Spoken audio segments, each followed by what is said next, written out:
बड़ी खबर आपको हम बता दें, बजरंग दल के कार्यकर्ताओं पर मुकदमे की बात कही जा रही है। तो बड़ी खबर इस वक्त आ रही है फैजाबाद से।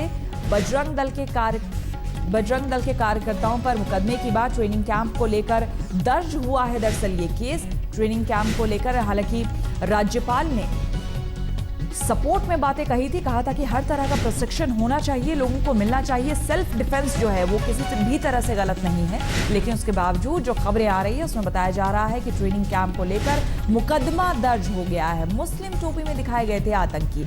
जो राज्यपाल ने अपनी बात कही थी उसमें उन्होंने ये कहा था कि एक खास धर्म को आतंकी बताया गया है, और अब जो खबरें आ रही है दो समुदाय में तनाव बढ़ाने का केस भी इन पर दर्ज किया गया है। आपको बता दें कि बजरंग दल पर यह पूरा मुकदमा दर्ज किया गया है। अयोध्या में बजरंग दल आयोजकों ने एक ट्रेनिंग कैंप लगाया था, जिसमें कि सेल्फ डिफेंस की बात उन्होंने कही थी कि आत्मरक्षा की जो ट्रेनिंग होती है वो दी जा रही है। इसको लेकर राम नाईक जो कि राज्यपाल हैं, उन्होंने कहा था कि इसमें कुछ भी गलत नहीं है, लेकिन उन्होंने ये भी कहा था कि एक खास समुदाय को आतंकी बताया जा रहा है और मुस्लिम टोपी में दिखाए गए थे दरअसल आतंकी।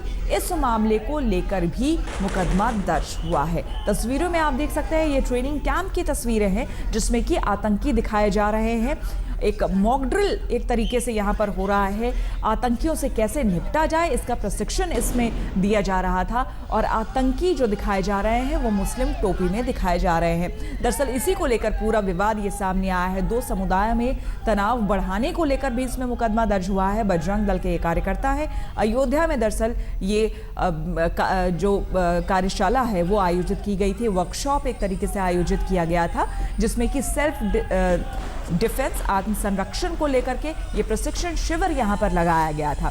तीन तस्वीरें आप देख सकते हैं। पहली तस्वीर में आप देख सकते हैं कि मुस्लिम टोपी में दिखाए जा रहे हैं आतंकी। दूसरी तस्वीर में आपको बजरंग दल के कार्यकर्ता नजर आ रहे होंगे। तीसरी तस्वीर में उस समय की तस्वीर है, प्रशिक्षण के समय की तस्वीर है कि किस तरह से जब अटैक होता है तो अपने आप को किस तरह से बचाया जाए। अगर आतंकी से आपका आमना सामना हो जाए, आप भिड़ जाएं, तो अपने आप को आप किस तरह से तैयार करेंगे, कैसे अपनी रक्षा करेंगे, सेल्फ डिफेंस किस तरह से हो, उसका प्रशिक्षण दिया जा रहा है।